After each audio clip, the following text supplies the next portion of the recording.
Mr. Potter, I seem to be more in tune than you.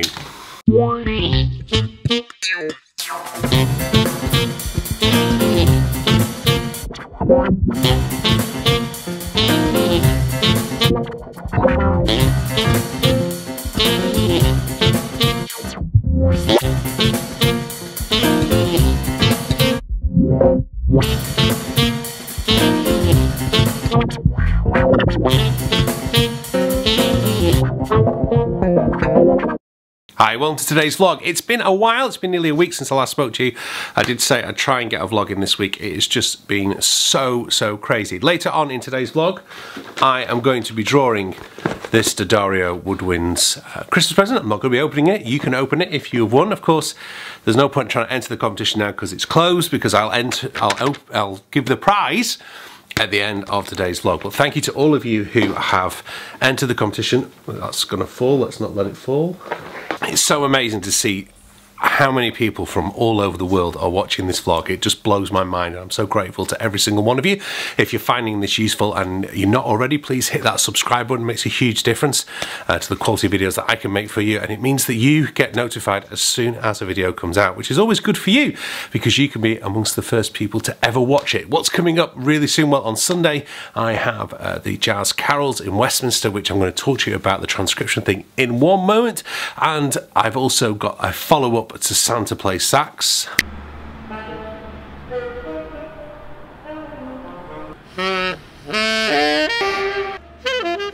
I'm really hoping that that's going to break the 500,000 mark before Christmas Day. That would be really cool. Now, I've been trying to learn this song on and off for about 4 years now. It's a great version that Chris Potter does of "O Come All Ye Faithful." It's completely a cappella saxophone.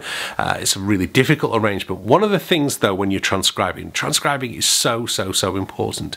I know that if I really pay attention to the transcriptions I've done, they really get locked in my head, and I'm really able to express myself in that person's style, not necessarily using their language completely ripping them off, as it were. The way I always talk about transcription is transcription gives you more than just the notes. It gives you the articulation, it gives you the phrasing, it really gives you an insight into how that person plays, and it really helps you lock into their sound. It really enables you to copy. Maybe not copy, because copy is the wrong word, because you're always going to have your own sound, but it really allows you to get inside their sound and help with your own sound if you're transcribing players that you really enjoy. Chris Potter's certainly a player I've transcribed quite a bit of, and I do really enjoy listening to him.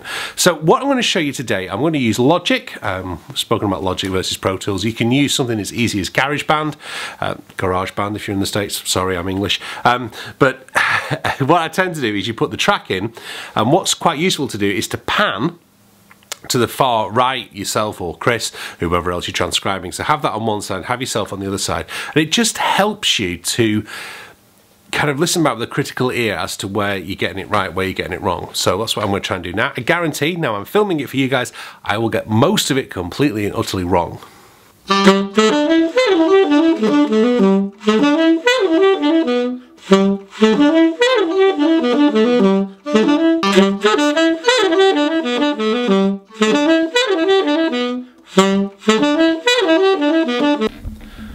So what I'm going to do now is pan the track, so I'm on the left hand side and Chris is on the right, and I'm just going to try and slow it down. Now the hardest thing to do with this is coming at the right time, because of course I've no click, I've no way of knowing when Chris is coming in, apart from if I looked at the screen, it can kind of do it that way. I don't really want to be doing that. So if I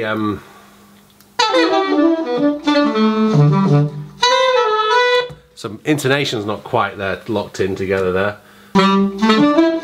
That's dead in, that's spot on there.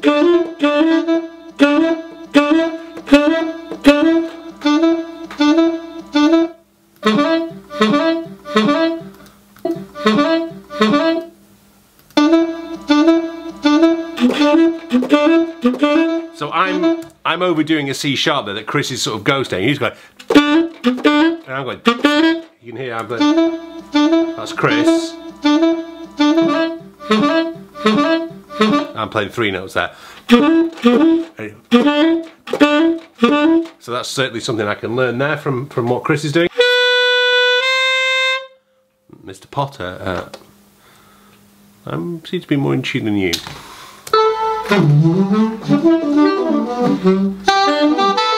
Now, I didn't know this bit. I wasn't comfortable with this bit. And again, playing it in front of you lot on the camera, I was... Go check my Instagram feed. I was playing this much better yesterday. The moment I knew, and I've said this before, I don't aim it to be perfect on the vlog. I feel, and some of you don't feel that's right. I want to be honest with you, okay? I want to show you the honest process of moving through it. I could wait a year or wait, you know, however long it takes me to get it absolutely perfect and put it up, but then I wouldn't be showing you guys the kind of learning process that I go through on it. So before the thumbs down start coming in, please bear that in mind.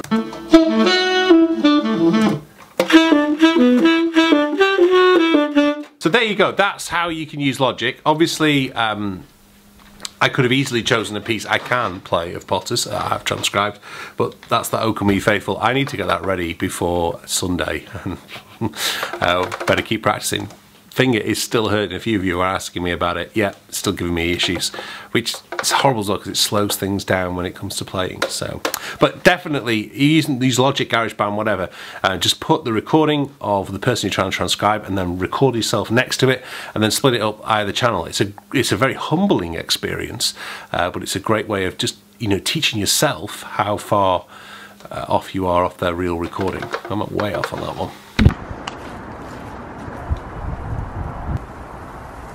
Now, of course, it's not an unnatural phenomenon because it's part of the natural world is the seasons, but it always amazes me when I come out to the garden in winter, especially our garden out here with all these trees, because we spend so much time out in our gardens, well, we do in the summer, and how they just change so much in the winter, how kind of with all the leaves missing off the trees, the garden just looks twice as big, and things that you just couldn't see, like this fence over here, is just wasn't really there in the summer. Of course it was there in the summer, you just couldn't see it for all the trees.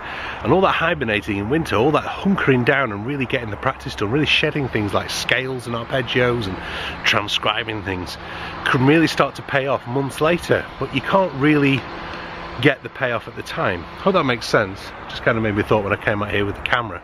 I mean, I love being outside. One of the things that helps me in the winter is I do get more practice done, because if you're a regular watcher of the vlog, if you're a subscriber to this vlog, you'll know that during the summertime, I hate being stuck inside. I hate being stuck inside having to practice. I like practicing outside, as I mentioned in this vlog here. In fact, if you've got a few minutes, go and check out this vlog of practicing outside in this garden and look at the difference in the garden between the winter and the summer.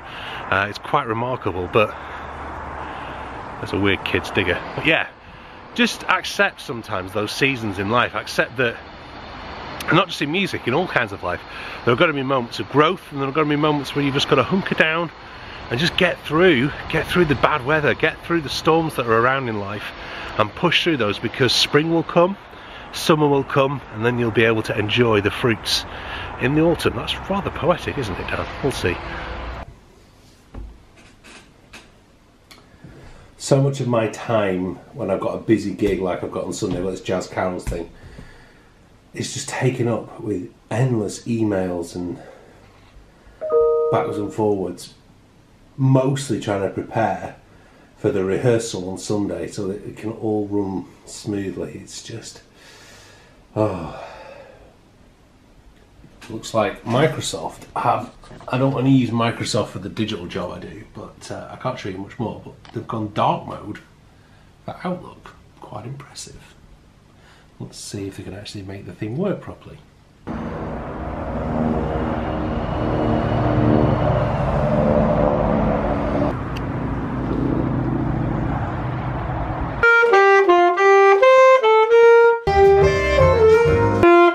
That was a number of my students filming their Christmas projects. Every year I get all my Cambridge saxophone students to all play exactly the same piece.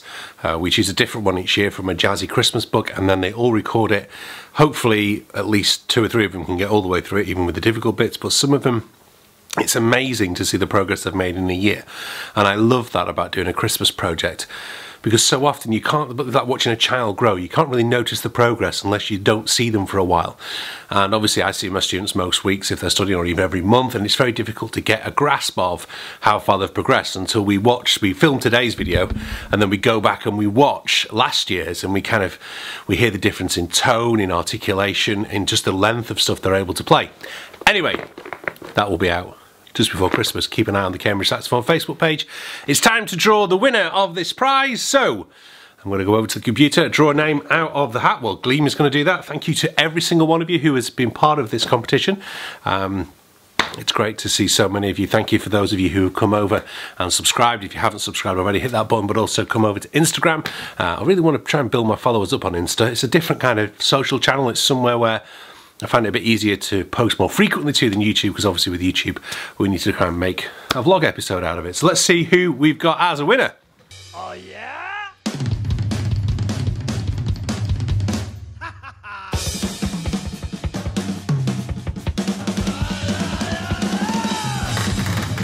We have a winner, Lisa Laws. You are the winner of this superb present. Lisa, I'll get this out to you in the post tomorrow. Congratulations and well done. Commiserations to those of you who didn't win. It's really amazing. Thank you so much. Please do stay a subscriber, because there are more competitions on the way with more other stuff. But congratulations, Lisa, and Merry Christmas to all of you. You can get a free gift if you don't already by getting 4 free saxophone lessons from Cambridge Saxophone. You can give me a little Christmas present by hitting that subscribe button. Thank you very much for watching today. Make sure you check out my last vlog here. This is what I was up to this time last year. I am in Westminster. It's a free gig. You can get tickets via my website and via the venue's website. 5:30 on Sunday, jazz carols with Juliet Kelly, Diane Louise Jordan, Brigitte Flick. It's going to be amazing.